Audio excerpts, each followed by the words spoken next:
കഴിഞ്ഞ ദിവസം നമ്മൾ 4 വർണ്ണങ്ങളാണ്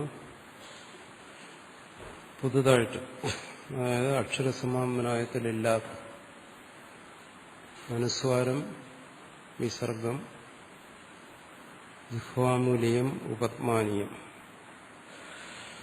ആണ് 4 വർണ്ണങ്ങളാണ് നമ്മൾ പഠിച്ചത്. അത് അക്ഷരസമാപനായത്തിൽ ഇല്ല. അത് കഴിഞ്ഞിട്ട് പിന്നീട് ഒന്നേതാണ് അകുഹ വിസർജനീയന കണ്ഠ.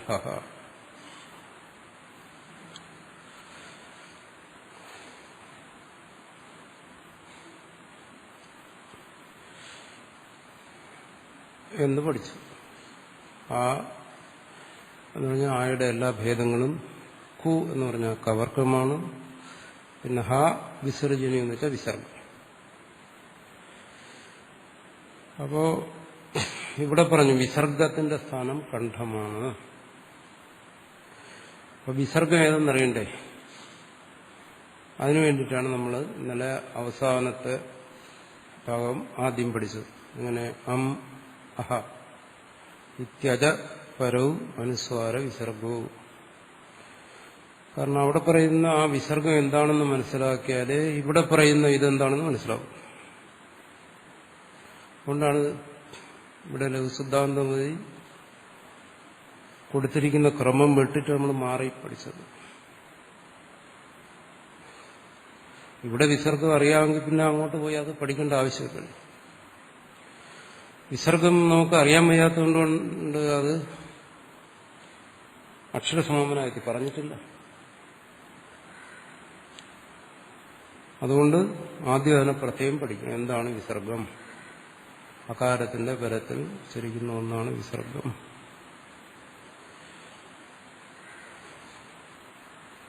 അപ്പോൾ അത് മനസ്സിലായി. എന്നിട്ട് ഇവിടെ വരുമ്പോൾ നോക്കുക, എന്താണ് അകുഹ വിസർജനീയാനം കണ്ട വിസർഗം മനസ്സിലായി, വ്യക്തമായി. അപ്പൊ ഇതിനു മുമ്പ് തന്നെ അതറിഞ്ഞിരിക്കണം. ഇതിന്റെ സ്ഥാനം കണ്ഠമാണ്.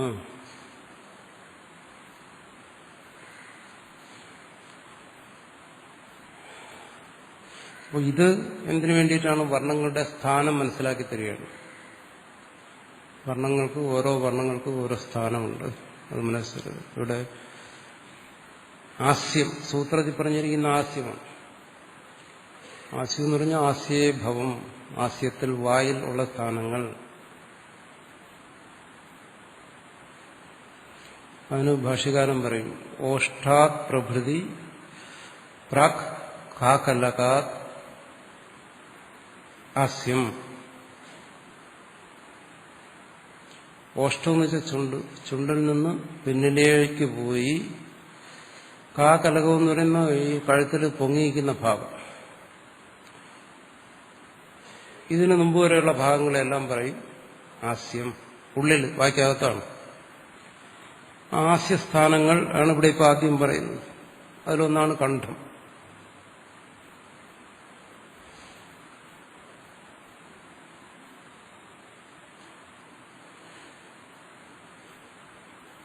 ജിഹ്വാമൂലസ്തു കുപ്രോക്ത. പാണിനിയുടെ ശിക്ഷയിൽ പറയുന്നത് കവർഗത്തിന്റെ സ്ഥാനം ജിഹ്വാമൂലം എന്നാണ്. അതിനിവിടെ കണ്ഠമെന്നാക്കി. കാരണം ഇവിടെ ഇപ്പൊ ഇത് പറയുന്നത് നമുക്ക് പറഞ്ഞു, ഇത് സവർണങ്ങളെ, സമാന ജാതിയിലുള്ള വർണ്ണങ്ങളെ കണ്ടുപിടിക്കാൻ വേണ്ടിയിട്ടാണ്. അത് ആവശ്യമുള്ളതുമാണ്. അപ്പൊ അവിടെ ജിഹ്വാമൂലം എന്ന് പറഞ്ഞാലും നമ്മൾ കണ്ഠമെന്ന് മനസ്സിലാക്കിയാൽ മതി. ഇതിൽ ഈ വിസർഗത്തെ സംബന്ധിച്ച് നമ്മളൊരു കാര്യം മനസ്സിലാക്കേണ്ടത്, ഇവിടെ വിസർഗത്തിന്റെ സ്ഥാനം കണ്ഠമെന്നാണ് പറഞ്ഞത്. പക്ഷെ എല്ലായിടത്തും ഇങ്ങനെയല്ല.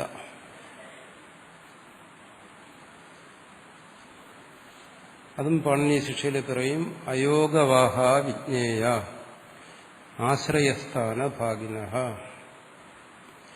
അയോഗവാഹങ്ങളെന്ന് പറയുന്നത് ഈ അക്ഷരസമാപനായത്തിൽ വരാത്ത വർണ്ണങ്ങൾ. ഏതൊക്കെയാണത്? നമ്മൾ കഴിഞ്ഞ ദിവസം പഠിച്ച 4 അനുസ്വാരം, വിസർഗം, ജിഹ്വാമൂലീയം, ഉപത്മാനീയം. കൂടാതെ യമം എന്ന് പറയുന്ന ഒരു വർണ്ണമുണ്ട്. അതിവിടെ വരുന്നതല്ല. അത് സിദ്ധാന്തമതി പഠിക്കുമ്പോൾ അവിടെ വരും. വേദത്തിൽ വരുന്ന വർണ്ണമാണ്. ഇത്രയും വർണ്ണങ്ങൾ അയോഗഭാഗങ്ങളെന്ന് പറയും. ന വിദ്യതേ യോഗോ യേഷാം, ഏതിനാണോ വർണ്ണസമാനായത്തിൽ പ്രവേശം കിട്ടാത്തത്, കാരണം അയോഗഭാഗങ്ങൾ. അത് സ്ഥാനം എങ്ങനെ മനസ്സിലാക്കണം? ആശ്രയസ്ഥാന ഭാഗിന. ഇത് വേറെ ഏതെങ്കിലും ഒരു വർണ്ണത്തിനോടുകൂടി ചേർത്തേ ഉച്ചരിക്കത്തുള്ളൂ. ഏത് വർണ്ണത്തിനോടുകൂടി ചേർത്ത് ഉച്ചരിക്കുന്നു അതാണ് അതിന്റെ ആശ്രയം. ആ ആശ്രയത്തിന്റെ സ്ഥാനമായിരിക്കും അതിന്റെ ഈ സ്ഥാനം എന്ന് മനസ്സിലാക്കുന്നു. അതിൽ പിന്നെ വിശേഷിച്ച് പറയും അനുസ്വാര യമാനാംച നാസികാസ്ഥാനം ഉച്ചതേ. പ്രത്യേകം പറയാം. അല്ല, അനുസ്വാരത്തെ സംബന്ധിച്ചിടത്തോളം നാസികയാണ് സ്ഥാനം. എവിടെ പോയാലും യമം ഞാൻ പറഞ്ഞുള്ള വേദത്തിൽ ഉപയോഗിക്കുന്ന വർണ്ണങ്ങളുടെ അതിന്റെ ഈ സ്ഥാനം നാസികയാണ്. അനുസ്വാര യമാനാംച. അനുസ്വാരത്തെ ഇവിടെ എഴുതി കാണിച്ചിട്ടുണ്ട്. അതിന്റെ സ്ഥാനം അത് അയോഗവാഹങ്ങളിൽ പെടുന്നുണ്ടെങ്കിൽ അവന് വിശേഷ നിയമം പറഞ്ഞാണ്. അനുസ്വാരത്തിന്റെ സ്ഥാനം നാസികയാണ്. ഇപ്പൊ ഇം ഉമ്മ നിലവിച്ചിരിക്കുന്നു. എല്ലായിടത്തും നാസിക എന്ന സ്ഥാനം. എന്നുവെച്ചാൽ ആശ്രയസ്ഥാനമല്ല എന്നർത്ഥം. പക്ഷെ വിസർഗത്തെ നമ്മൾ ഉച്ചരിക്കുമ്പോൾ എങ്ങനെയാണ്? രാമഹ. അകാരത്തോടുകൂടി ചേർപ്പിച്ചിരിക്കുമ്പോൾ രാമഹ. കവിഹി. ഇകാരത്തോടുകൂടി ചേർത്ത് ഉച്ചരിക്കുമ്പോൾ നമ്മൾ ഇഹി എന്നാ ഉച്ചരിക്കുന്നു. ഉകാരത്തോടുകൂടി ചേർത്ത് ഉച്ചരിക്കുമ്പോൾ എന്തോരും? ഗുരുഹു ഉഹു. യേ ഹരേഹേ. ഓ ഗുരോഹോ. ഐ വരുമ്പോ പ്രരൈഹി. ഔ വരുമ്പോ ദ്യൗഹു. ഇവിടെയെല്ലാം ഹാ എന്നെല്ലാം നമ്മൾ ഉച്ചരിക്കുന്നു. സാധാരണ വിസർഗത്ത് ഉച്ചരിക്കുന്നതിൽ വ്യത്യാസം വരുന്നുണ്ട്. അവിടെ എങ്ങനെ ഉച്ചരിക്കുന്നു? ഈയോട് ചേർത്ത് ഉച്ചരിക്കുമ്പോൾ നമ്മളങ്ങനെ ഇഹി എന്ന് ഉച്ചരിക്കും. കവിഹി. ഊവിനോട് ചേർത്ത് ഉച്ചരിക്കുമ്പോൾ ഗുരുഹു അങ്ങനെ ഉച്ചരിക്കും. അവിടെയെല്ലാം എന്ത് ചെയ്യുന്നു? വിസർഗം വേറൊരു വർണ്ണത്തോട് ചേർന്നാ വരുന്നത്. കവിഹി എന്നുള്ളത് വികാരത്തോട് ചേർന്നു വന്നു, ഗുരു എന്നുള്ളിടത്ത് ഉകാരത്തോട് ചേർന്നു വന്നു. അപ്പം അതെല്ലാം എന്താണ്? ഈ വിസർഗത്തിന്റെ ആശ്രയങ്ങളെന്ന് പറയാം അതിനൊക്കെ. അതിന് മുമ്പ് വരുന്ന വർണ്ണങ്ങൾ. അപ്പൊ അവിടെ വിസർഗത്തിന്റെ സ്ഥാനം എന്തായിരിക്കും? ആശ്രയത്തിന്റെ സ്ഥാനം തന്നെ. ഈയുടെ സ്ഥാനം പറയും താല്. അവിടെ വിസർഗത്തിന്റെ സ്ഥാനം താല് തന്നെ. ഈ പറയുന്നതല്ല, കണ്ഠമല്ല. പൂവിന്റെ സ്ഥാനം ഇനി നമ്മൾ പഠിക്കും ഓഷ്ടം. അവിടെ വിസർഗത്തിന്റെ സ്ഥാനം ഓഷ്ടമാണ്. ഓഷ്ടവും എന്ന് പറയും. രണ്ടെണ്ണം ഉള്ളതുകൊണ്ട് ചുണ്ട് രണ്ടാണ്. അങ്ങനെ ഓരോ സ്ഥലത്തും വിസർഗത്തിന്റെ സ്ഥാനം മാറും. അത് നമ്മൾ ഇത് ജനറലായിട്ടൊന്ന് മനസ്സിലാകാൻ വേണ്ടി പറയുകയാണ്. നമുക്കിത് സന്ധി ചെയ്യുന്നിടത്തും ഒന്നും അതിന്റെ ആവശ്യം വരുന്നില്ല. മുമ്പോട്ട് പഠിച്ചു പോകുമ്പോൾ അതിന്റെ ആവശ്യം വരുന്നില്ല. പക്ഷെ ഇങ്ങനെ എവിടെയെങ്കിലും പറഞ്ഞു കേട്ട് കഴിഞ്ഞാൽ നമ്മളത് കേട്ടിട്ടുണ്ടെന്ന് മനസ്സിലാക്കാൻ വേണ്ടി മാത്രം പറഞ്ഞു എന്നേ ഉള്ളൂ. അപ്പൊ ഇവിടെ ഒരു സാമാന്യമായി പറഞ്ഞിരിക്കുകയാണ്. അപ്പൊ ജിഹ്വാമൂനി ഉപദ്മാനിയും നോക്കുക. കഴിഞ്ഞ ദിവസം പഠിച്ചതാണ്.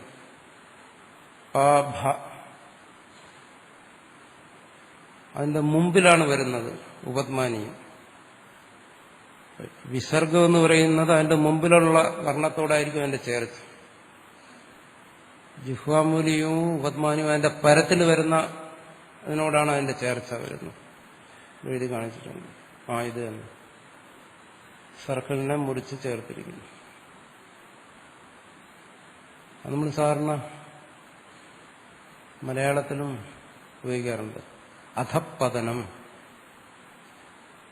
അധപതനം മലയാളത്തിൽ ഉപയോഗിക്കുന്നു. അധ എന്ന് പറഞ്ഞു കഴിഞ്ഞിട്ട് നമ്മൾ വിസർഗമാണ്. ആ വിസർഗത്തിന്റെ സ്ഥാനത്ത് ഉപദ്മാനിയും വരാം. എന്തുകൊണ്ട്? പരത്തിൽ പായിരിക്കുന്നു ശേഷം. പായ്ക്ക് മുമ്പ് വരുന്ന ഉപത്മാനീയർ അതിന്റെ സ്ഥാനം എന്താണ് പറഞ്ഞു? ആശ്രയസ്ഥാന ഭാഗിന. അതിന്റെ ആശ്രയമായി വരുന്ന ഏതാണ്? പായുടെ സ്ഥാനം. എന്ന് നമ്മൾ പഠിക്കും.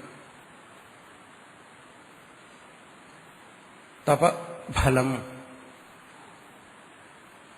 മലയാളത്തിൽ ഉപയോഗിക്കുന്നതാണ്. തപഫലം. തപ അവിടെ ഒരു വിസർഗമാണ്. അത് കഴിഞ്ഞിട്ട് പാ കഴിഞ്ഞ് വരുന്ന പാധ അത് വരുന്നു. തപഫലം. അവിടെ എന്ത് വരുന്നു? ഭായോട് ചേർന്ന് വരും ഉപത്മാനീയം. അർദ്ധ വിസർഗ സദൃശമായി എഴുതുന്നു. അതിന്റെ സ്ഥാനമായിരിക്കും അതിന്റെ ഈ സ്ഥാനം. ഏതിന്റെ? ഭായുടെ സ്ഥാനമായിരിക്കും. ഉപപത്മാനിയാനാം ഓഷ്ടു എന്ന് പറയും. അതിനായിരിക്കും ഉപത്മാനീയത്തിന്റെ സ്ഥാനം വരുന്നത്. അതുപോലെ ജിഹ്വാമൂല്യം. മനക്ലേശം എന്ന് പറയുന്നു. മലയാളത്തിൽ ഉപയോഗിക്കുന്നതാണ്. മനക്ലേശം. മനഃ അവിടെ വിസർഗമാണ്. അവിടെ ഉപത്മാനിയവും വരാം. ശേഷം പരവും അല്ലെങ്കിൽ ശേഷം വരുന്ന എന്താണ്? കാ. ആ കായുടെ മുമ്പിൽ വരുന്നത് ജിഹ്വാമൂല്യമാണ്. അതിന്റെ നിയമം നമ്മളിനി പഠിക്കും. ഉപയോഗിക്കാറില്ലെങ്കിൽ നിയമം പഠിക്കും. കായുടെ സ്ഥാനമായിരിക്കും. ഇവിടെ പറഞ്ഞല്ലോ അകുഹ വിസർജനീയാന കണ്ഠഃ. അതിന്റെ സ്ഥാനം എന്ന് പറയുന്നത് കണ്ഠസ്ഥാനമായിരിക്കും.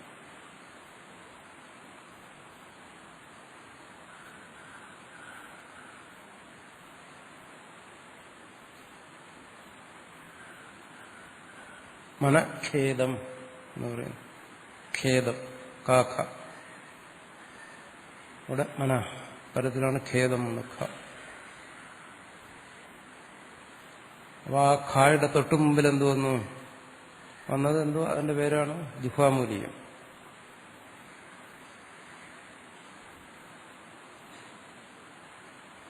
ആ ജിഹ്വാമൂല്യത്തിന്റെ സ്ഥാനം എന്ന് പറയുന്നത് ആ ഖായുടെ സ്ഥാനം തന്നെ.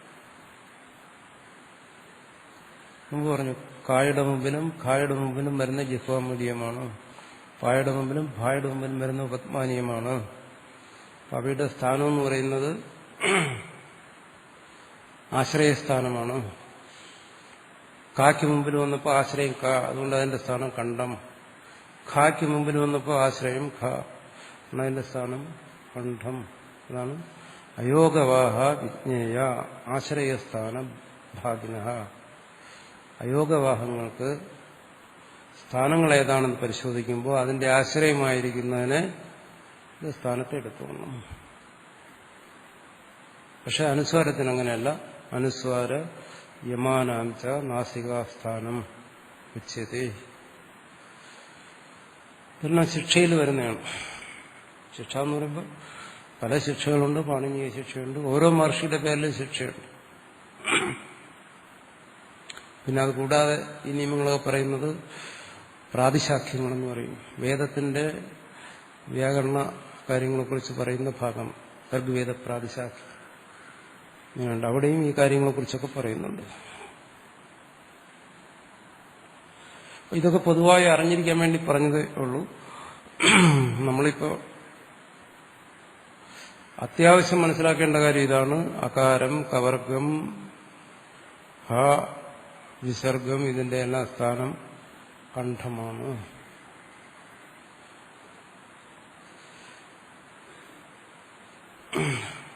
കണ്ഠ പുല്ലിംഗ ശബ്ദമാണ്. കണ്ഠ എന്ന് പറഞ്ഞു. ഇച്ചുയശാനാം താലു. താലു എന്ന് പറയുന്ന നംസലിംഗ ശബ്ദമാണ്. താലു, താലുനി, താലുവിനി എന്ന് പറയും. ഇത് നമുക്ക് ഉച്ചരിച്ച് നോക്കുമ്പോൾ നമുക്ക് സാധാരണ അനുഭവപ്പെടുന്ന തന്നെ ഈ സ്ഥാനങ്ങളെന്ന് പറയുന്നു. ആ കുറച്ച് ഉള്ളിൽ നിന്നേ തുടങ്ങണമല്ലോ ആ ശബ്ദത്തിന്റെ ഉച്ചാരണം. അപ്പോൾ അതിന്റെ സ്ഥാനം കണ്ഠമാണെന്ന് മനസ്സിലാക്കും. കണ്ഠത്തിൽ നിന്ന് തുടങ്ങി. അതെവിടെ നിന്നാണോ ശബ്ദം ഇങ്ങോട്ട് വരുന്നത്, വർണ്ണാഭിവ്യക്തി സ്ഥാനം ഹ, ക എന്നൊക്കെ പറയുമ്പോൾ ഉള്ളിൽ നിന്ന് വരികയാണ്. അത് കണ്ഠം. ഈ ചു, യ, ശ ഇത് എല്ലാം ദ്വന്ദ്വ സമാസം ചെയ്തിരിക്കുകയാണ്. അത് ഞാൻ അറിയാൻ വേണ്ടി പറയണം. നിങ്ങൾ അറിഞ്ഞിരിക്കണമെന്ന് നിർബന്ധമില്ല. അശ്ച, കുശ്ച, ഹശ്ച, വിസർജനീയശ്ച അകുഹവിസർജനീയാഹ തേഷാം അകുഹവിസർജനീയാനാം എന്നിങ്ങനെ വിഗ്രഹിക്കും. വിഗ്രഹം കേട്ട് പഠിക്കാൻ വേണ്ടി മാത്രം ഞാൻ പറഞ്ഞതേ ഉള്ളൂ. അതറിഞ്ഞില്ലെങ്കിലും ദോഷമില്ല. ഇശ്ച ചുശ്ച യശ്ച സശ്ച ഇചു യശാഹ തേഷാം ഇചു യശാനാം താലു. ഈ വർണ്ണം നേരത്തെ പറഞ്ഞതുപോലെ തന്നെ അതിന്റെ എല്ലാ ഭേദങ്ങളും എടുത്തുകൊണ്ടും ചു എന്ന് പറഞ്ഞാൽ ചവർഗമാണ്, യാ എന്ന് പറഞ്ഞാൽ നമുക്കറിയാം. അത് നമ്മൾ നേരത്തെ പഠിച്ചു. എന്താണ് എണോ അന്തസ്ഥാഹ, കഴിഞ്ഞ ദിവസം പഠിച്ചു. എണ്ണിൽപ്പെടുന്നതാണ് ഈ യ. പിന്നെ അന്തസ്ഥങ്ങൾ പറയുന്നതിന് ഒരു കാരണം കൂടെയുണ്ട്. കാരണം ഇതിന് കുറച്ച് സ്വരത്തിന്റെയും വ്യഞ്ജനത്തിന്റെയും സ്വഭാവമുണ്ട്. അതുകൊണ്ട് ഈക്ക് യാ ആദേശം വരുന്നത്. ഈ സ്വരമല്ലേ ആദേശം വരുന്ന വ്യഞ്ജനം. കാരണം ഇതിനങ്ങനെ ഒരു പ്രത്യേകതയുണ്ട്. അതുകൊണ്ടാണ് അതിന് അന്തസ്ഥങ്ങളെന്ന് പറയുന്നത്.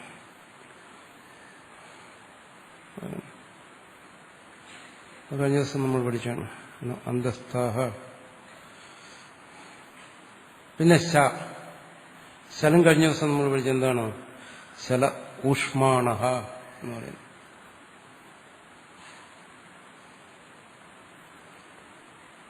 ഊഷ്മാക്കൾപ്പെടുന്നതാണല്ലോ ശ.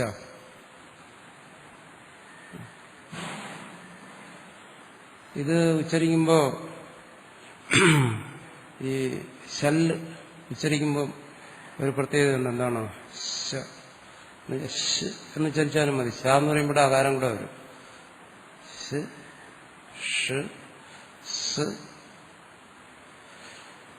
അപ്പൊ ഇവിടെ നാക്കിന്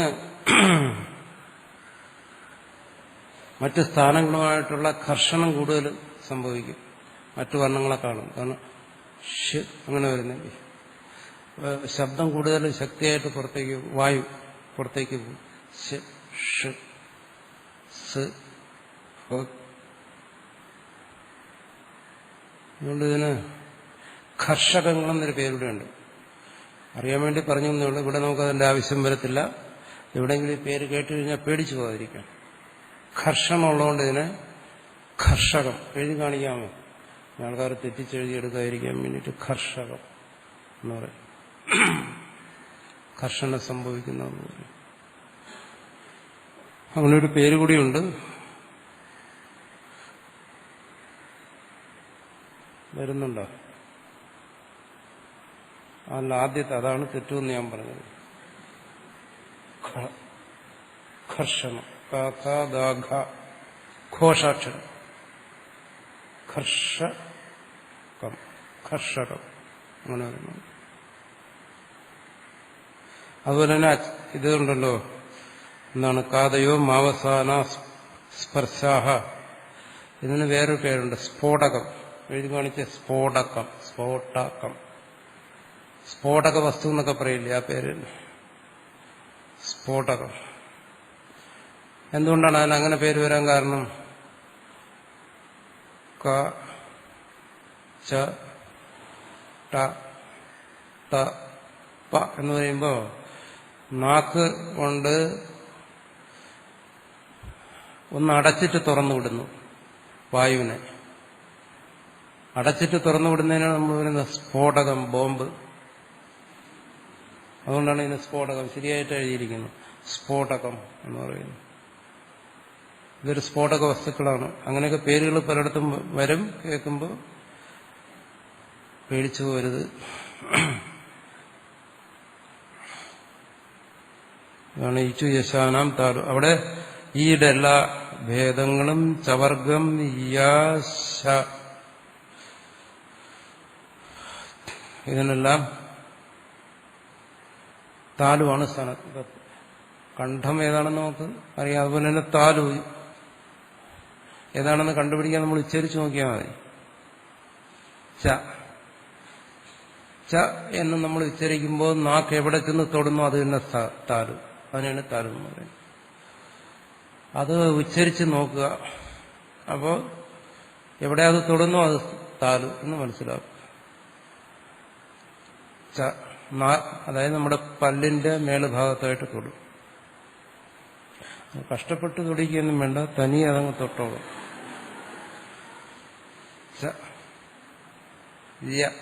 എന്ന് പറയുമ്പോൾ പക്ഷെ ഇതിനെല്ലാം ചെറിയ വ്യത്യാസങ്ങൾ വരും. എന്തുകൊണ്ട് പറഞ്ഞല്ലോ, ഈ ച എന്ന് പറയുന്നത് ശരിയായ ഒരു വ്യഞ്ജനമാണ്. പക്ഷെ യാ എന്ന് പറയുന്നതോ അത് മധ്യമമാണ്. ഇനി ഷ എന്ന് പറയുന്നതോ നേരത്തെ പറഞ്ഞാൽ അത് കർഷകമാണ്. ഇങ്ങനെയൊക്കെയുള്ള വ്യത്യാസങ്ങളുള്ളത് കൊണ്ട് എല്ലാം ഒരുപോലെ തൊട്ട് കഴിഞ്ഞാൽ ഈ ശബ്ദത്തിൽ വ്യത്യാസം വരത്തില്ല.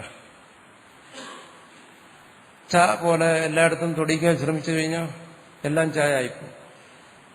ഈ സ്വരമാണ്. ആ വ്യത്യാസം ഉണ്ടോ അവിടെ? ഉണ്ടെങ്കിലും ഇതിന്റെ ഒരു സമാന സ്വഭാവത്തെ എടുത്തുകൊണ്ടാ പറയുന്നത്. ഇത് ഈ ഫോണറ്റിക്സ് പഠിക്കുന്നവർക്ക് അവിടെ നിയമങ്ങളൊക്കെ വേറെയാണ്. പുതിയ ശാസ്ത്രമനുസരിച്ച് അവിടെ എന്താണ്, സ്വരതന്ത്രികൾ ആണ് ശബ്ദ വ്യത്യാസത്തെ ഉണ്ടാക്കുന്നതെന്നൊക്കെ പറയും. അത് വേറെ കാര്യം. അവിടെയെല്ലാം വോക്കൽ കോഡിൽ നിന്നാണ് തുടങ്ങുന്നത്, ശ്വാസനാളത്തിൽ നിന്ന്. ഇവിടെ വ്യത്യാസമുണ്ട്. അത് കുറച്ചുകൂടിയൊക്കെ ശാസ്ത്രം വികസിച്ചുകൊണ്ട് ഇതെല്ലാം കൂടുതൽ പരീക്ഷണ നിരീക്ഷണങ്ങൾക്ക് വിധേയമാക്കി പറയുന്നതാണ്. അത് ശരിയല്ലെന്ന് പറയാൻ പറ്റില്ല. ഇതെന്ന് വെച്ചാൽ കേവലം ഇങ്ങനെ ഉച്ചരിച്ച് നോക്കി പറയുന്നതാണ്. ഹിച്ചു യശാനാം താലു. അത് പറയുന്ന ഋ രഷാണാം മൂർധ.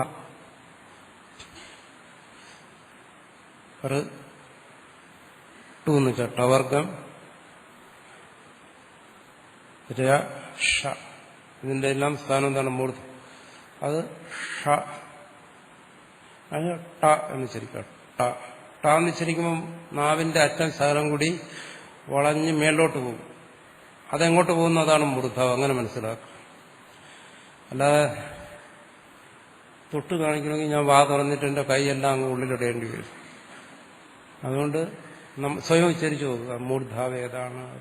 ട. അപ്പൊ അവിടെ താലുവിൽ നിന്നും പിറകിലോട്ട് പോയില്ലേ നാക്ക്, അത് തന്നെ മൂർധാവ്.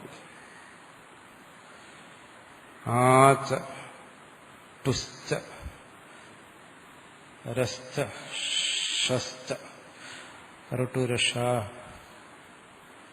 തേഷാം ഋട്ടുരഷാണ്. അവിടെ ഋ എന്ന് പറയുന്ന ശബ്ദത്തിന്റെ പ്രഥമ ഏകോപനം ആന്നാ വരുന്നത്. എങ്ങനെ പഠിച്ചിട്ടുള്ളവർക്കറിയാം. പിതൃ മാതൃ ശബ്ദമൊക്കെ എങ്ങനെയാണ്? അത് ഋകാരാന്തം വേണ്ട. ആദ്യം എങ്ങനെ വരും? പിതാ മാതാ. അതിൽ നിന്ന് കേവലമായ ഋകാരത്തെ എടുത്ത ഒരു പദമാക്കി അതിൽ നിന്ന് രൂപങ്ങൾ ശ്രദ്ധിച്ചു കഴിഞ്ഞാൽ അങ്ങനെ വരും. ആ അരവ് അരഹ അങ്ങനെ വരും. ഒരു ശബ്ദത്തിന്റെ വിഗ്രഹം പറയുമ്പോൾ ആച്ച എന്നാ പറയും. എന്നുവെച്ചാൽ അപ്പൊ അതിനെ സുബന്ധമാക്കും. നേരത്തെ ഊവിനെ സുബന്ധമാക്കിയതുപോലെ അതൊക്കെ പദങ്ങളാണ്. ഈ ഇവിടെ കൊടുത്തിരിക്കുന്നതൊക്കെ പദങ്ങളാണ്. ഇതൊക്കെ ശബ്ദങ്ങളെ അനുകരിച്ച് പദങ്ങളുണ്ടാക്കിയിരിക്കുകയാണ്. അതെല്ലാം ഉപരി പഠനത്തിന്റെ വിഷയങ്ങളാണ്. ഒരു പരിചയത്തിന് വേണ്ടി ഞാൻ പറഞ്ഞു എന്നേ ഉള്ളൂ. വിഗ്രഹം അങ്ങനെ കാണുമ്പോൾ ഇതെങ്ങനെ ഇവിടെ നാവെന്നു എന്ന് ചിന്തിക്കരുത്. അപ്പൊ ഇതിൽ തന്നെ നോക്കുക, ഉച്ചാരണത്തിൽ ചെറിയ ഇപ്പോ മൂർധാവെന്ന് പറഞ്ഞു കഴിഞ്ഞാൽ അല്ല ഋ എന്നതുപോലെയാണോ? ട അല്ല. ഇനി ആ സ്ഥാനം നോക്കി ഉച്ചരിക്കാൻ പോയാൽ കുഴപ്പവും വരും. അങ്ങനെയുണ്ട്. ഈ നോർത്ത് ഇന്ത്യയിൽ ഈ വേദം ചൊല്ലുന്നത് തന്നെ ചില അക്ഷരങ്ങൾ തെറ്റിച്ചാണ്. അത് കാരണം എന്തെന്ന് വെച്ചാൽ ഈ സ്ഥാനം നോക്കി ശ്രമിച്ചത് കൊണ്ടാണ് അങ്ങനെ തെറ്റുക. തെറ്റാണ്. വേദമൊക്കെ ശരി തന്നെ. അവിടെയുള്ള എല്ലാവരും കർമ്മങ്ങൾക്കും എല്ലാത്തിനും തെറ്റിച്ചാ ചൊല്ലുന്നു. ജജ്ഞേന ജജ്ഞം എന്നാ ചൊല്ലുന്നു. ഇച്ചുയശാനം താല് ശരിയാണ്. താല് സ്ഥാനമാണ്. യായുടെ സ്ഥാനമാണ്. അതുകൊണ്ട് ചാ ചൊല്ലുന്നത് പോലെ യാ ചൊല്ലിക്കഴിഞ്ഞാൽ തെറ്റും. യജ്ഞേന യജ്ഞം അയജന്ത ദേവാഹ എന്നുള്ളതിനെ അവർ ചൊല്ലുന്നത് എങ്ങനെയാണ്? യജ്ഞേന യജ്ഞം അയജന്ത ദേവാഹ. അബദ്ധമാണ്. തിരുത്താൻ പറ്റത്തില്ല. അത്രമാത്രം വലിയ അബദ്ധമായിപ്പോയി. വലിയ അബദ്ധം പിന്നെ ആർക്കും തിരുത്താൻ പറ്റില്ല. അത് പറഞ്ഞാൽ അവർക്ക് പിടിക്കത്തില്ല. പക്ഷെ പറയുന്നതിന് മുമ്പ് ഞാൻ പലരുമായിട്ടും ആലോചിച്ചിട്ടുണ്ട്, ഇത് ശരിയാണോ തെറ്റാണോ. അപ്പൊ വിവരമുള്ള ആൾക്കാർ പറഞ്ഞിട്ടുണ്ട് അത് തെറ്റ് തന്നെയാണ്. പക്ഷെ എന്ത് ചെയ്യാം, വേദം തെറ്റായി ചൊല്ലി ശീലിച്ചു പോയി, മാറ്റാൻ പറ്റത്തില്ല. അതുപോലെ തന്നെ ഷ വേദഗും സർവം ഇതെല്ലാം അബദ്ധമാണ്. ഷകാരത്തിനെ ഉച്ചരിക്കുന്നത് ഘാം. ഷകാരത്തിനെ ഘാം ഉച്ചരിക്കാൻ ഒരു നിയമവുമില്ല. വേദത്തിൽ തന്നെ ഉച്ചരിച്ചാൽ തെറ്റ് തന്നെയാണ്. പൂർവ ഷ എങ്ങനെ ഘാം ഉച്ചരിക്കുന്നു?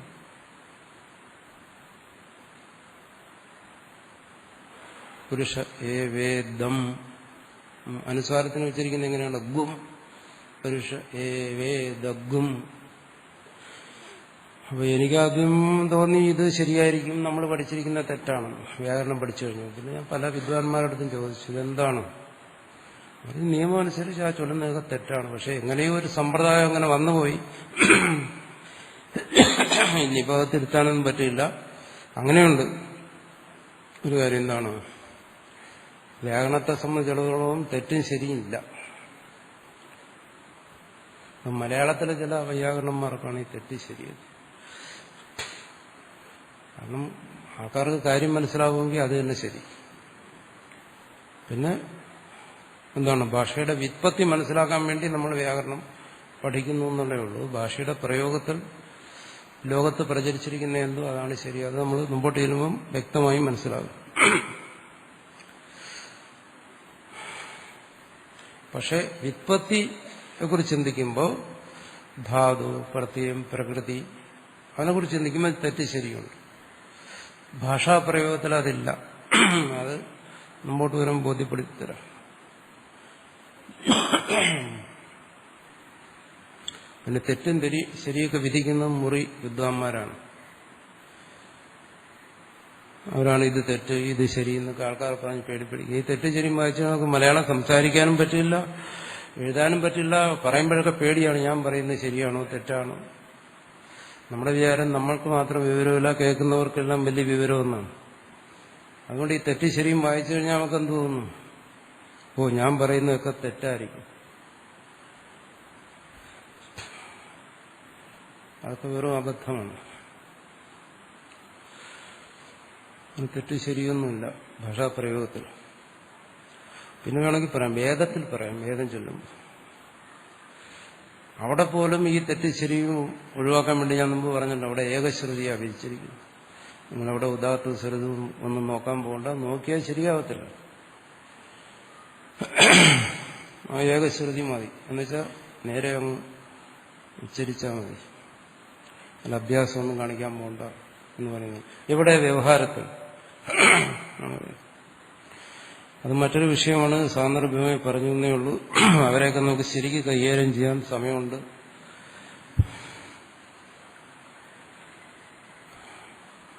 ഇവിടെ ഋട്ടുരക്ഷാനാം കൊടുക്കും. ഇതിൽ ഈ രേഫം രാ ഇത് ബാക്കിയുള്ള ഉച്ചരിക്കും പോലെയല്ല രാ ഉച്ചരിക്കുന്നു.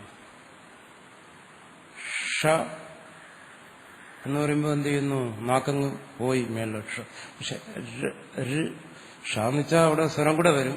ഷ് എന്ന് ഉച്ചരിക്കുക, ഋ എന്ന് ഉച്ചരിച്ചു നോക്കുക. രണ്ടിന്റെയും സ്ഥാനം മാറുന്നതാണ്.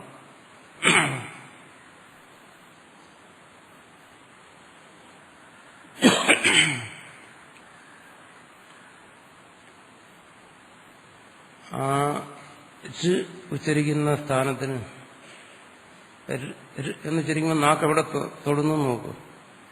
ആ സ്ഥാനത്തിന് പറയുന്ന ഒരു പേരാണ് വാത്സ്യം എന്നെഴുതി കാണിക്കാം. വാത്സ്യം അക്ഷരങ്ങൾ ഞാൻ പറഞ്ഞുതരാം. വ ഋ സ് വ് യ. താ അങ്ങ് പോട്ടെ. താ വേണ്ട, എഴുതിയിൽ തായുണ്ട്. ഇപ്പൊ ശരിയായി. അപ്പൊ ഒന്ന് പോയി.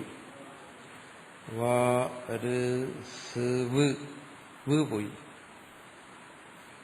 യ വാസ് വാ വാ ര് ശരിയല്ല സ് വ് യ അത്രയും മതി. വേണ്ട. വാർസ് അല്ല, അത് വാ എന്നായിപ്പോയി. ആ വ് എന്ന് പറയുന്നത് വ്യഞ്ജനമാണ്. എന്നുവെച്ചാൽ അതിന്റെ അടിയിൽ ഒരു വെട്ട് കൊടുത്താലും മതി.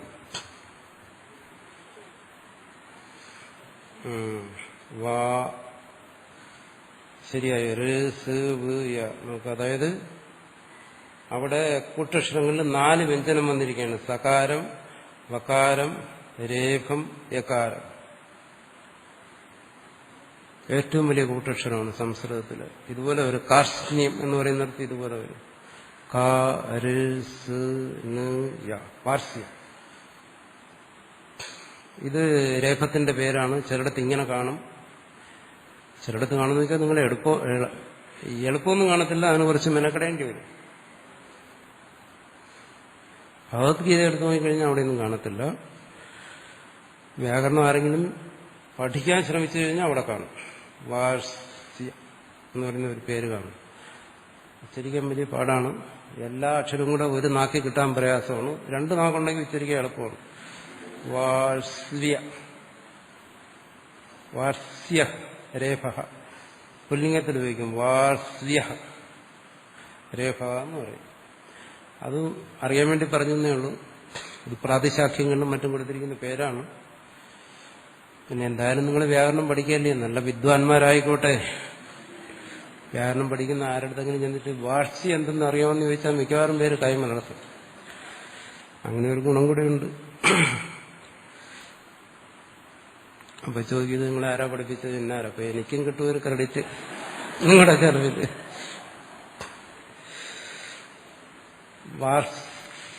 വാർഷ്യ എന്ന് വെച്ചാൽ രേഖ. ഇതെന്തുകൊണ്ടാണ്? ആ സ്ഥാനം അങ്ങനെയാണ്. അത് താലുവല്ല, മൂർധാവല്ല, അതിന്റെ ഇടയ്ക്ക് വരും. അതുകൊണ്ട് അതിന് മാത്രം അങ്ങനെ ഒരു പേരുണ്ട്. ഒരു ടു ര ഷ. അതിന്റെ എല്ലാ സ്ഥാനം മൂർധാം പുല്ലിംഗ ശബ്ദമാണ്. മൂർധാം, മൂർധാനോ, മൂർധാനഹ എന്ന് വരും.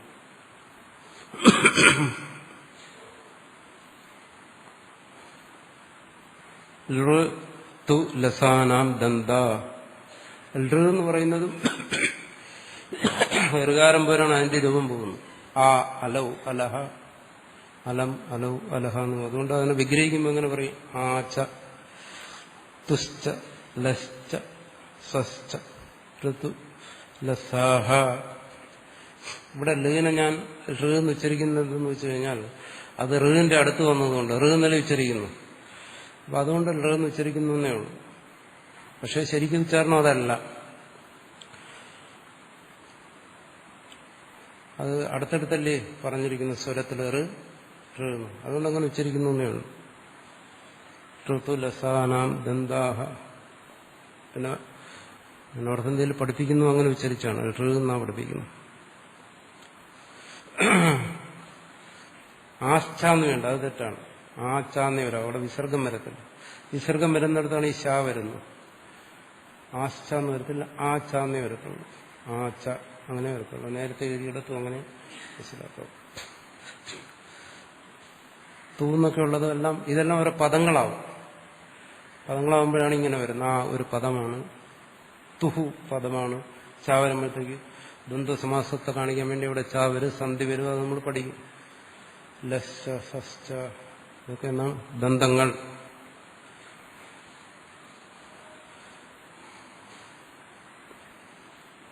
ശല ഊഷ്മാണ. ശലിൽ വരുന്നതാണല്ലോ ച ഷ സ. ഊഷ്മാക്കളെന്ന് പറയുന്നത്.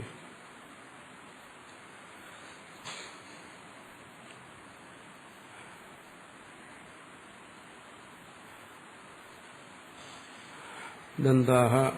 ഇനി ദന്തശബ്ദം ബഹുവനത്തിൽ ഉപയോഗിക്കുന്നത് എന്തുകൊണ്ടാണ്? പല്ലൊന്നിൽ കൂടുതലുണ്ട്. അതുകൊണ്ടാണ് ദന്താഹ എന്ന് ബഹുവനത്തിൽ ഉപയോഗിക്കുന്നത്.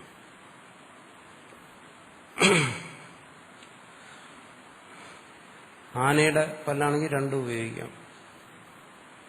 അതിന് 2 പല്ലല്ലേ. മനുഷ്യന്റെ പലാണെങ്കിൽ ദന്താഹ എന്ന് ഉപയോഗിക്കും. അടുത്ത് ഉപത്മാനിയാനാം ഓഷ്ഠവും. ഓഷ്ഠൻ ചുണ്ട് രണ്ടാണ്, അതുകൊണ്ടാണ് ദ്യോതനത്തിൽ ഉപയോഗിക്കുന്നത്. ഓഷ്ഠവും പൂ നേരത്തെ പറഞ്ഞ പോലെ അതിന്റെ എല്ലാം ഭേദങ്ങൾ എടുത്തോളണം. പൂ പവർഗം, പൂ ഹ്രസ്വമാണ്. പൂ ഉപ രണ്ടും കൂടെ ചേർന്ന് ദീർഘം വന്നിട്ടാണ് ഉപോപത്മാനിയാനാം എന്ന് വന്നത്. ഉശ്ച പുശ്ച ഉപമാനീയശ്ച ഉപോപത്മാനീയാഹ തേഷാം ഓഷ്ഠൗ. എന്റെ സ്ഥാനം ഓഷ്ഠമാണ്. അപ്പോ ഇതൊക്കെ ചൊല്ലി നോക്കുക. ത നേരത്തെ പറഞ്ഞത് ത എന്ന് പറയുമ്പോഴത്തേക്ക് ശരിക്കും നാക്ക് പല്ലിന്റെ തൊട്ട് മേളിൽ തൊടും. പല്ല് വേണമെന്നില്ല, അതുകൊണ്ടാണ് അപ്പൂപ്പന്മാർക്കും ത എന്ന് ഉച്ചരിക്കാൻ പറ്റുന്നത്. അതുകൊണ്ട് ദന്തം എന്ന് പറഞ്ഞാൽ ഇവിടെ ഉദ്ദേശിക്കുന്നത് ദന്തമൂലം എന്ന് പറയും.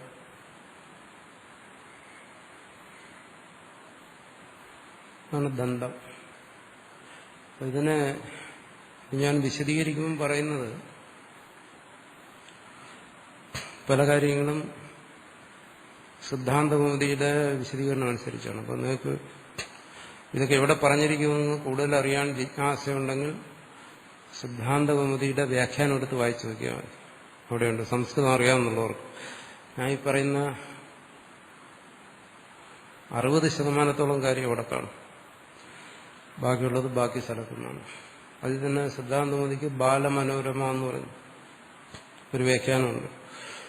ഓരോ കാര്യങ്ങളും വളരെ വിശദീകരിച്ച് പറഞ്ഞിട്ടുണ്ട്. സിദ്ധാന്തകൗമുദി കുറച്ച് പഠിച്ചു പോകുന്നവർക്കും ഭാഷ അറിയാമെങ്കിൽ ആ വ്യാഖ്യാനങ്ങളൊക്കെ വായിച്ചു പോകും. വ്യാകരണത്തെ സംബന്ധിച്ച് അങ്ങനെയാണ്. നമ്മൾ പഠിക്കുമ്പോൾ അതിൽ കൂടുതൽ പഠിക്കാൻ ശ്രമിക്കണം.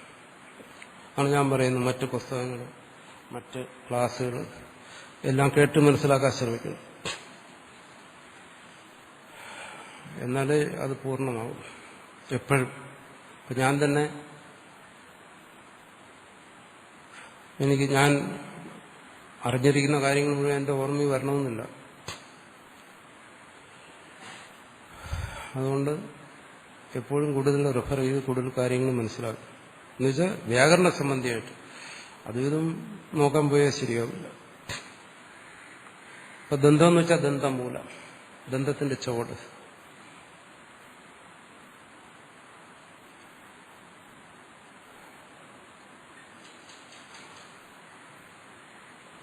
പിന്നെ ഇത്രയും ഈ സ്ഥാനങ്ങൾ കൂടാതെ തന്നെ ശിക്ഷയിൽ വേറെ സ്ഥാനങ്ങളെ കുറിച്ചും പറയുന്നുണ്ട്. അത് ഞാൻ അവസാനം പറയാം.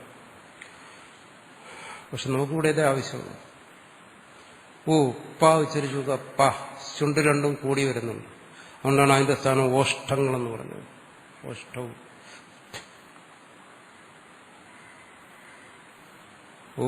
ഉപത്മാനിയും നമ്മൾ പഠിച്ചു കഴിഞ്ഞു. അവിടെ അതുകൊണ്ടാണ് എന്ത് ചെയ്തത്, നമ്മൾ ആദ്യം ഉപത്മാനിയും പഠിച്ചത്. സിദ്ധാന്തകൗമുദിയുടെ ക്രമം വിട്ടിട്ട് അവസാനത്തിന് ഇങ്ങോട്ട് പഠിച്ചത് അതുകൊണ്ടാണ്. കാരണം ഇവിടെ ഉപത്മാനിയും വരും. അപ്പൊ അതെന്താണെന്ന് അറിയണ്ടേ. അതുകൊണ്ട് അവസാനത്തത് ആദ്യം പഠിച്ചു. അവിടെ ഉപത്മാനിയം എന്ന് പറഞ്ഞപ്പോഴും ഭായുടെ മുമ്പിലാണ് വരുന്നത്. അപ്പോ എന്തായിരിക്കും, പവർഗത്തിന്റെ സ്ഥാനം തന്നെ ഓഷ്ടമാണ്. അതാണ് ഉപത്മാനിയാന ഓഷ്ടം എന്ന് പറയുന്നത്. ഞ മ ങ ണ ന അതിന്റെ ഷഷ്ടിയാണ് ഞമ്മ ഗണ നാം. അവസാനത്തെ നാം എന്ന് പറയുന്നത് ഷഷ്ടിയുടെ നായാണ്, രാമാണ എന്ന് പറയുന്നത്. നമ്മൾ എടുക്കേണ്ട ഇവിടുത്തെ 5 വർണ്ണങ്ങൾ ഏതൊക്കെയാണ്? ഞ മ ങ ണ ന. ഞശ്ച മശ്ച ങശ്ച ണശ്ച നശ്ച ഞമ്മങ്ങണ്ണ നാഹ. അതിന്റെ ഷഷ്ടിയിൽ ഞമ്മങ്ങണ്ണ നാം അങ്ങനെ വരും. ഇവിടെ എല്ലാം എഴുതി കാണിച്ചിട്ടുണ്ട്. നാസിക, ഇതിന്റെ എല്ലാം സ്ഥാനം നാസികയാണ്. ഈ നാസിക എന്ന് പറയുമ്പോൾ ഇത് ആസ്യബഹിർഭൂതമാണ്. ആസ്യത്തിന് പുറത്തുള്ള ഒരു സ്ഥാനമാണ്. ആസ്യം എന്ന് പറഞ്ഞാൽ നേരത്തെ പറഞ്ഞല്ലോ ഓഷ്ഠാത് പ്രഭൃതി പ്രാക്കാക അത് പറയാൻ തന്നെ പ്രയാസമാണ്.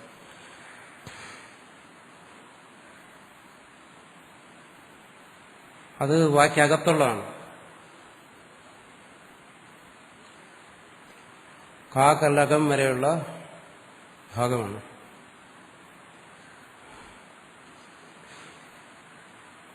അല്ലെങ്കിൽ ചുണ്ടുമുതൽ കണ്ഠം വരെയുള്ള ഭാഗം. അതാണ് നാസി. നാസിക എന്ന് പറയുന്നത് പുറത്തുള്ളതാണ്. മൂക്ക് വേറെയാണ്. വാക്യ ഉള്ളിലല്ലല്ലോ മൂക്ക്. പക്ഷേ ഇവിടെ ഒരു പ്രത്യേകതയുണ്ട്. എന്താണ്? കു എന്ന് പറഞ്ഞത് ങാ വന്നു. അപ്പൊ കവർഗത്തിന്റെ സ്ഥാനം എന്താണ്?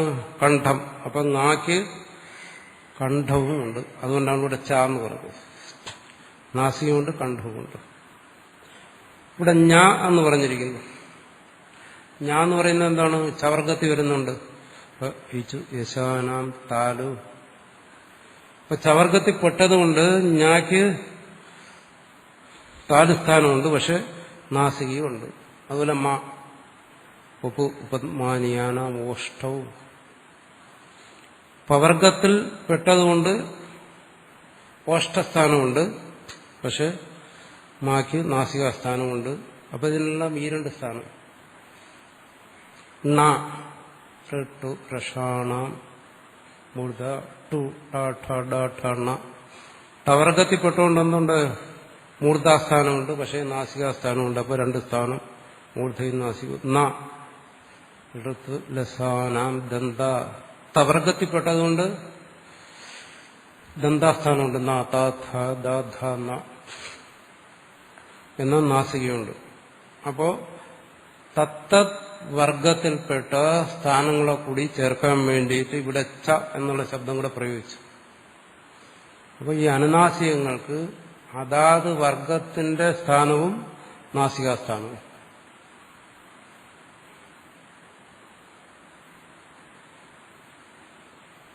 ജമംഗളനാനാം നാസിക ഛ എന്ന് പറയുന്നതാണ്.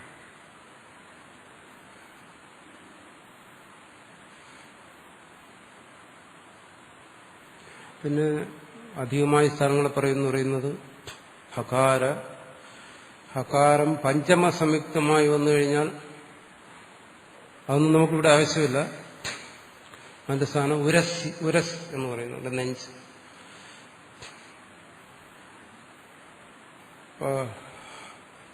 ഹായും മായും കൂടെ ചേർത്ത് ഉച്ചരിക്കുക. അപ്പൊ ഇങ്ങ് താഴേന്നേ വരണം. അത് കണ്ടെത്തിന്ന് വന്നാലും പോരാ. ഹകാരവും പഞ്ചമോ എന്ന് പറയുന്നത് ഈ അനുനാസികങ്ങൾക്ക് പഞ്ചമോ എന്ന് പേരുണ്ട്. അതിന്റെ സ്ഥാനം ഉരസെന്ന് പറയുന്നു. അതാണ് ഇവിടെ പറയുന്ന അഷ്ടൗ സ്ഥാനാനി വർണ്ണാനാം ഉര കണ്ഠ ശിരസ് തഥാ ജുഹാ മൂലാശ്ച ദന്താശ്ച നാസിക ഓഷ്ടോച്ച താലിച്ച എന്ന് പറയുന്നു. അഷ്ടസ്ഥാനങ്ങളെ പറയും. പക്ഷെ അത് മുഖ്യമല്ല. അതൊക്കെ ഇങ്ങനെ ചില കൂട്ടക്ഷരങ്ങൾ ഉച്ചരിക്കുമ്പോഴാണ് ഉരസൊക്കെ സ്ഥാനമായി വരുന്നത്. അതുകൊണ്ടാണ് ഇവിടെ അത് കാണിക്കാത്തത്. ഇവിടെ വാക്യകത്തുള്ള സ്ഥാനങ്ങളും നാസികയും മാത്രമേ കാണിച്ചുള്ളൂ. പക്ഷെ അങ്ങനെയെല്ലാം വരാം.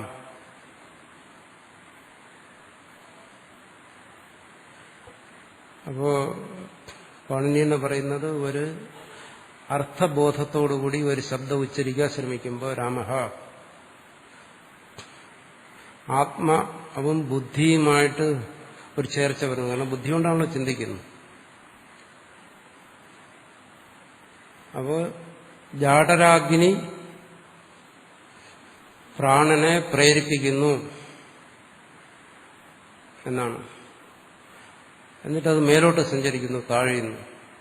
ജാഠരാഗ്നി വയറ്റുള്ള അത് നാഭിപ്രദേശത്ത് നിന്ന് പ്രാണൻ, അതായത് പ്രാണവായു മേലോട്ട് സഞ്ചരിച്ചിട്ട് വർണ്ണ അഭിവ്യക്തി സ്ഥാനങ്ങളായ ഉരസ് മുതലുള്ള സ്ഥാനങ്ങളെ സ്പർശിച്ച് മേലോട്ട് പോകും. മേലോട്ട് പോയി മൂർധാവിൽ സ്പർശിച്ചിട്ട് പിന്നെ താഴോട്ട് വരും. എന്നിട്ട് പുറത്തോട്ട് പോകും. അങ്ങനെ പ്രാണസഞ്ചാരം. അങ്ങനെയാണ് ശബ്ദങ്ങൾ അഭിവ്യക്തമാകുന്നതെന്നാണ് പറയുന്നത്. അപ്പോ ശരിക്കും ഉരസിൽ നിന്ന് തന്നെ തുടങ്ങും.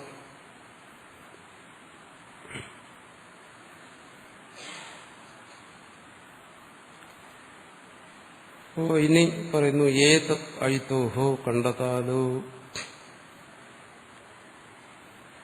കണ്ഠവും താലും കൂടെ ചേർന്നിട്ടാണ് ഏ ഐ എന്ന് ഉച്ചരിക്കുമ്പോൾ.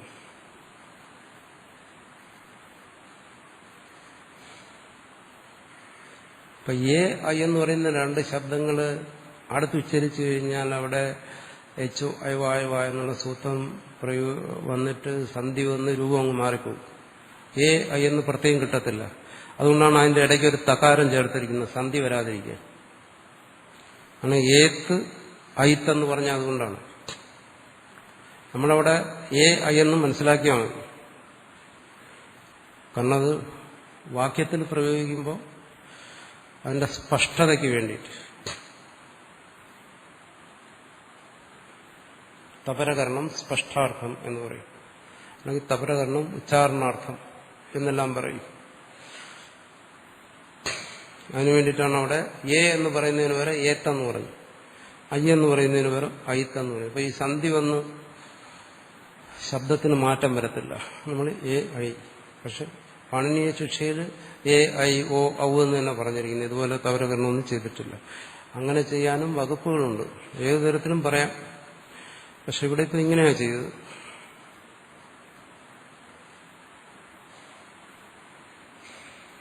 എയുടെയും ഐയുടെയും സ്ഥാനം എന്താണ്? കണ്ഠതാലുവാണ്. ഇതിനെക്കുറിച്ചൊക്കെ നമ്മൾ ആദ്യം വിശദീകരിച്ച് പറഞ്ഞിട്ടുണ്ട്, എ ഐ എങ്ങനെ വരുന്നു എന്ന്.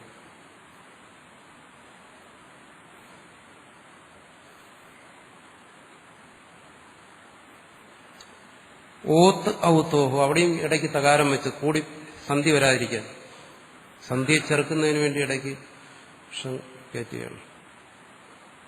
ഓ ഔ, ഇതിന്റെ എന്താണ്? കണ്ടോഷ്ഠം. കണ്ടവും ഓഷ്ഠവുമാണ്. കണ്ടോഷ്ഠം. കണ്ടശ്ച താലുച്ച, കണ്ടതാലു. കണ്ടശ്ച ഓഷ്ഠൗച്ച, ഓഷ്ഠ രണ്ടുണ്ട്, എപ്പോഴും രണ്ടായി ചേർത്താ പറയുന്നു. കണ്ടോഷ്ഠം. ഇവിടെ ഒരു കാര്യം നമ്മൾ അറിഞ്ഞിരിക്കാൻ പറയുന്നത് സന്ധി കാര്യം. കണ്ഠ ഓഷ്ഠം എന്നിരിക്കുമ്പോഴത്തേക്ക് ആയുടെ പരത്തിൽ ഓ വന്നു കഴിഞ്ഞാൽ ഔ എന്നാ വരേണ്ടത്, നമ്മളിനി പഠിക്കാൻ പോകുന്ന നിയമം അനുസരിച്ച്. പക്ഷെ ഇവിടെ ഓ എന്ന് തന്നെ വരും. ഇതിന് പരരൂപം എന്ന് പറയും. ഓത്തോഷ്ഠയോഹോ സമാസേവ എന്ന് പറഞ്ഞ് ഇനി നമ്മൾ പഠിക്കും. ഓഷ്ഠശബ്ദം അത് സമാസത്തിൽ വരുമ്പം വൃദ്ധി വരത്തില്ല. അത് പഠിച്ചവർക്ക് മനസ്സിലാക്കാൻ വേണ്ടി പറഞ്ഞു, പഠിക്കാത്തവരതൊന്ന് ശ്രദ്ധിക്കണ്ട. അതുകൊണ്ട് കണ്ടൗഷ്ടം എന്ന് വരത്തില്ല, കണ്ടോഷ്ടം എന്നേ വരത്തുള്ളൂ. അതുപോലെ തന്നെ ദന്തോഷ്ടം എന്നുള്ളിടത്തും ദന്തൗഷ്ടം എന്ന് വരത്തില്ല. നമ്മൾ പഠിച്ചിട്ടുള്ള നിയമം അനുസരിച്ച് ഔ വരണം, പക്ഷെ അത് വരത്തില്ല. ഓത്തോഷ്ടയോഹോ സമാസേവ. വകാരസ്യ ദന്തോഷ്ടം. വകാരത്തിന് ദന്തോഷ്ടമാണ്, ദന്തവും ഓഷ്ടവുമാണ്.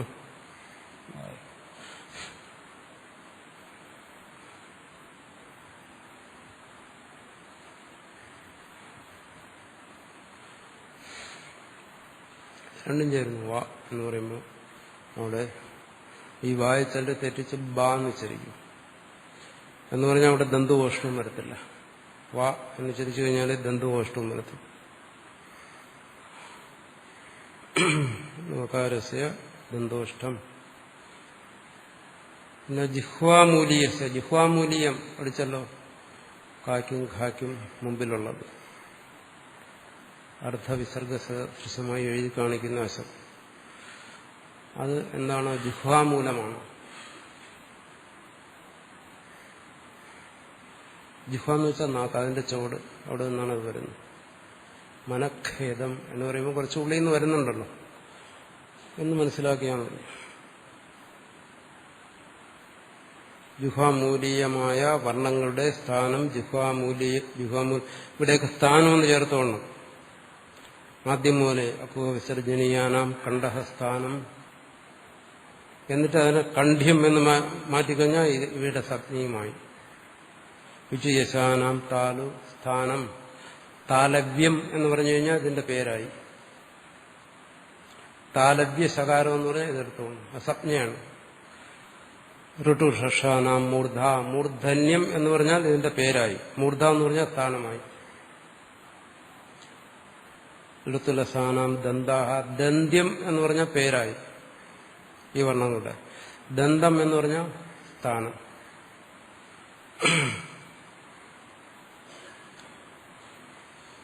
ഉപപത്മാനീയാനാം ഓഷ്ഠ്യം എന്ന് പറഞ്ഞു കഴിഞ്ഞാൽ പേരായി. ഓഷ്ഠൗ എന്ന് പറഞ്ഞാൽ സ്ഥാനമായി. യമങ്ങളനാനാം നാസിക, നാസിക്യം എന്ന് പറഞ്ഞാൽ പേരായി.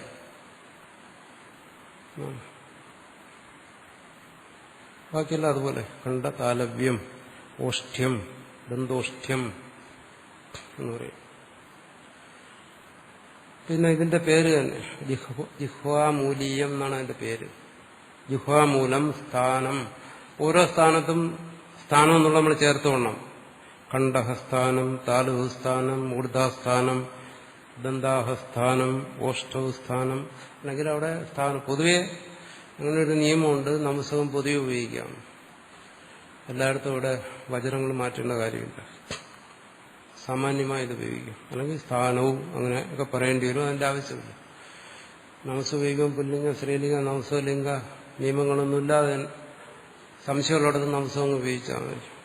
നാസികാസ്ഥാനം, കണ്ഠതാലുസ്ഥാനം, കണ്ഠോഷ്ടം സ്ഥാനം, ദന്തോഷ്ടം സ്ഥാനം, ജിഹ്വാമൂലം സ്ഥാനം, നാസികായാഹ സ്ഥാനം, നാസിക അനുസ്വാരസ്യ സ്ഥാനം.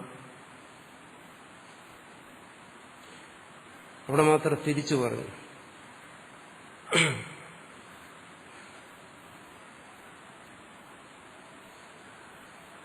അനുസ്വാരസ്യ നാസിക എന്ന് പറയുന്നതിന് വരെ തിരിച്ചു പറഞ്ഞു. അനുസ്വാരത്തിന്റെ സ്ഥാനമാണ് നാസിക. തിരിച്ചു പറഞ്ഞു. നാസിക അനുസ്വാരസ്യ അതുവരെ പറഞ്ഞ ക്രമത്തിലല്ല പറഞ്ഞത്. അങ്ങനെ ജിഹ്വാമൂലീയസ്യ സ്ഥാനം ജിഹ്വാമൂലം. അങ്ങനെ പറയണം. അനുസ്വാരസ്യ സ്ഥാനം നാസിക. പക്ഷെ ഇവിടെ തിരിച്ചു പറഞ്ഞു. നാസിക അനുസ്വാരം. അതെന്തുകൊണ്ടാണ് അവസാനിച്ചതുകൊണ്ട്. അങ്ങനെ മാറ്റി പറയും. സ്ഥാനകഥനം ഇവിടെ അവസാനിച്ചിരിക്കുന്നു. ഇനി ഈ സ്ഥാനത്തെക്കുറിച്ച് ഇവിടെ പറയാനൊന്നുമില്ല.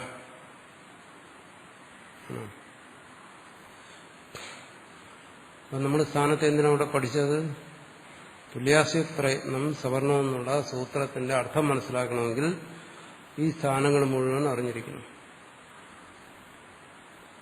എന്നാലേ ആ സൂത്രത്തെ ശരിക്കും മനസ്സിലാക്കാൻ പറ്റൂ. ഇത് നമുക്ക് ആവശ്യം വരുന്നതുമാണ്. ഏതിന്റെ സ്ഥാനമാണെന്നുള്ളത്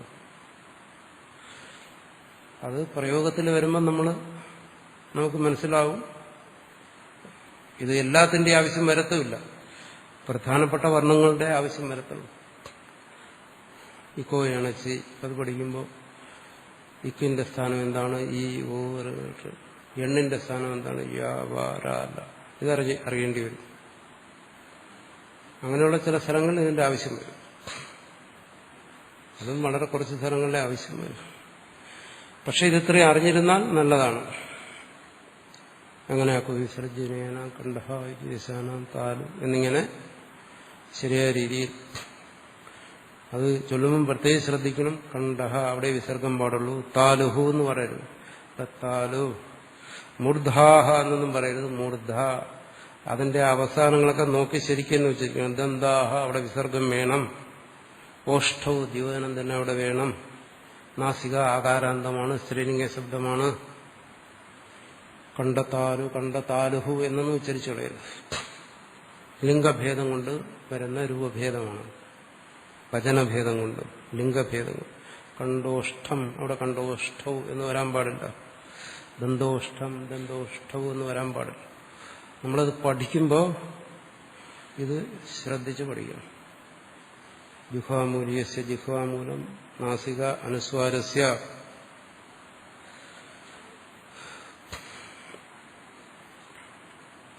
ഇപ്പൊ സ്ഥാനങ്ങൾ, വർണ്ണങ്ങളുടെ സ്ഥാനങ്ങളെല്ലാം നമ്മൾ പഠിച്ചു കഴിഞ്ഞു. ഏത് അക്ഷരസമാമനായത്തിൽ വന്നതും അക്ഷരസമാമനായത്തിൽ വരാത്തതിന്റെ സ്ഥാനങ്ങൾ പഠിച്ചു കഴിഞ്ഞു. അതാണ് നമ്മൾ അവസാനത്തെ ഭാഗം കൂടെ ആദ്യം പഠിച്ചിട്ട് ഇതിനോട് ചേർത്തത്. ജിഹ്വാമൂലിയ ഉത്മാനീയ അനുസ്വാര വിസർഗങ്ങൾ. വാസ്തവത്തിൽ ഇങ്ങനെയല്ലേ എഴുതേണ്ടത്. അത് മനസ്സിലാകാതെ ഇതെങ്ങനെ മനസ്സിലാവും? പക്ഷെ പണ്ഡിതന്മാരെ സംബന്ധിച്ചിടത്തോളം അത് പ്രശ്നമില്ല. അവരത് എവിടെ എഴുതിയാലും മനസ്സിലായിക്കോളും. പക്ഷെ പുതുതായി പഠിക്കുന്നവരെ സംബന്ധിച്ചിടത്തോളം ഇവിടെ ജിഹ്വാമൂലം എന്ന് പറഞ്ഞിട്ട് ഇവിടെ അത് പറയാതിരുന്നു കഴിഞ്ഞാൽ മനസ്സിലാവില്ല. അവസാനം പറഞ്ഞു കഴിഞ്ഞാൽ അതുവരെ പ്രതീക്ഷിച്ചിരിക്കേണ്ടി വരും. അപ്പോൾ ആ നിർവചനങ്ങളെല്ലാം ആദ്യം കൊടുക്കണമായിരുന്നു. അതുകൊണ്ടാണ് അവസാനത്തിന് ആദ്യം പഠിച്ചത്.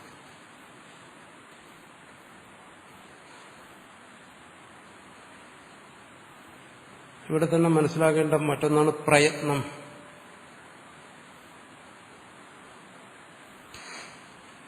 ആശയവും പ്രയത്നവും മനസ്സിലാക്കണം. അത് തുല്യമാവുമ്പോഴാണ് ഒരു ജാതിയിൽപ്പെടുന്നത്. അതാണ് അടുത്ത് പറയുന്നു യത്നോദിഥ. ഈ വർണ്ണങ്ങൾക്കെല്ലാം രണ്ട് തരത്തിലെ യത്നമുണ്ട്.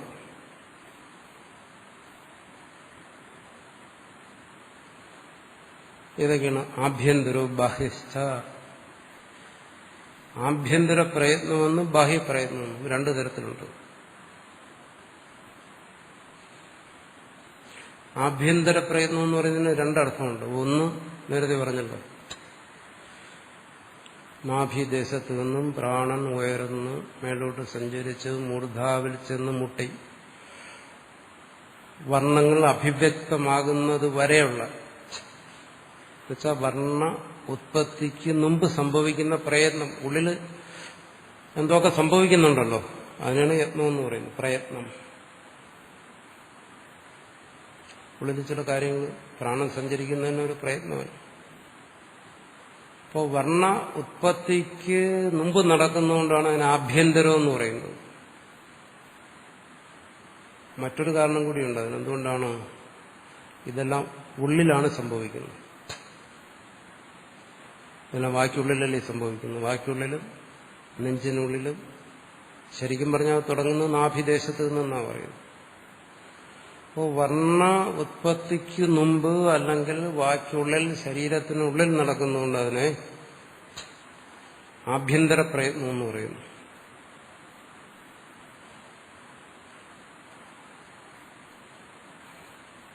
ഇതുപോലെ തന്നെ ബാഹ്യപ്രയത്നം. ഇതിന് നേരെ വിപരീതം. വർണ്ണം അവിടെ പ്രകടമായതിനു ശേഷം, എന്നുള്ള ശബ്ദം പ്രകടമായതിനു ശേഷം തീരുന്നില്ലല്ലോ. വീണ്ടും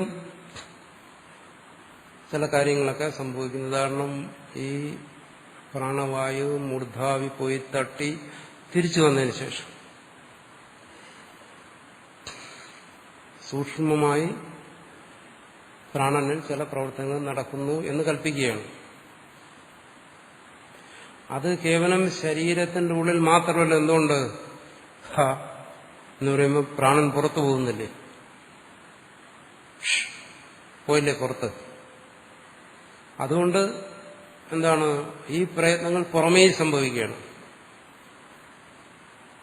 അപ്പൊ ബാഹ്യപ്രയത്നം എന്ന് പറയാൻ എന്താ കാരണം? ഒന്ന്, വർണ്ണ ഉത്പത്തിക്ക് ശേഷം സംഭവിക്കുന്നു, പിന്നെ പുറമേ സംഭവിക്കുന്നു. കുറച്ച് കാര്യങ്ങൾ സംഭവിക്കുന്നുണ്ട്. അതെങ്ങനെ എന്ന് വെച്ചാൽ, പാണിനി ഇങ്ങനെ നമ്മൾ പറഞ്ഞല്ലോ, പ്രമാണഭൂത ആചാര്യ ദർഭ പവിത്ര പാണി ശിച അവകാശ പ്രാങ്മുഖ ഭവിഷ്യ മഹത പ്രയത്നേന ആണ് ഈ വ്യാകരണം ഉണ്ടാക്കിയത്. അപ്പോൾ ആചാര്യൻ അവിടെ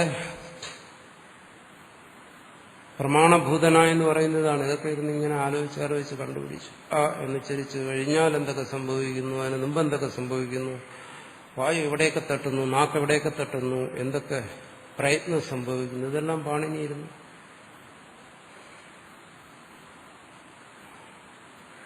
ഇരുന്ന് ചിന്തിച്ച് കണ്ടുപിടിക്കുന്നതാണെങ്കിൽ നമ്മൾ സ്കാൻ ചെയ്ത് കണ്ടുപിടിക്കും.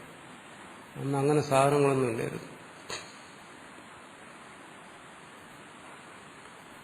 അതുകൊണ്ടാണ് ഇത് വന്നത്. അപ്പോ ആഭ്യന്തര പ്രയത്നം എന്ന് പറഞ്ഞാൽ വർണ്ണോത്പത്തിക്ക് മുമ്പും ഉള്ളിലും സംഭവിക്കുന്ന കാര്യങ്ങൾ. ബാഹ്യപ്രയത്നം എന്ന് വെച്ചാൽ വർണ്ണോത്പത്തിക്ക് ശേഷവും പുറമേയും സംഭവിക്കുന്ന കാര്യങ്ങൾ. അത് ഉള്ളും പുറമേയും കാണും, എന്നാലും പുറമേ അതിന് പ്രാധാന്യം കൊടുക്കും. അങ്ങനെ പ്രയത്നം രണ്ടു തരത്തിലുണ്ട്.